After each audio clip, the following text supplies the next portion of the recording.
ada kaki.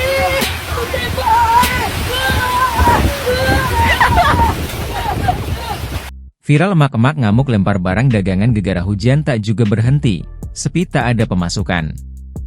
Tengah ramai detik-detik video yang menarasikan momen saat seorang emak-emak emosi dan berteriak perkara hujan yang tak kunjung reda.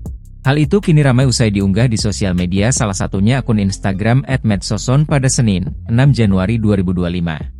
Viral momen penjual emosi gara-gara hujan dagangannya sepi dan tak ada pemasukan, tulis keterangan pada unggahan. Pada unggahan, nampak perekam video menyorot momen seorang wanita tiba-tiba emosi di tengah hujan deras yang sedang turun. Nampak emak-emak pemilik warung ini berteriak sembari melempari sejumlah barang diduga dagangannya ke tanah. Perekam video pun terdengar hanya tertawa melihat kelakuan dari emak-emak tersebut.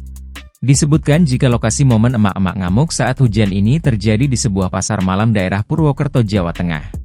Usai ditelusuri, unggahan pertama kali dibagikan oleh akun TikTok @9606117 Panjuel pada Jumat, 3 Januari 2025. Video yang berdurasi 20 detik ini pun kini ramai ditanggapi oleh warganet. Abang ada kaki.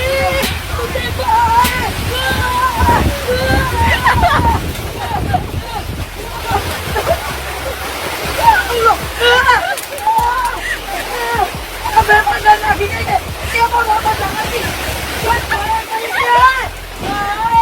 Download Tribun X sekarang, menghadirkan lokal menjadi Indonesia.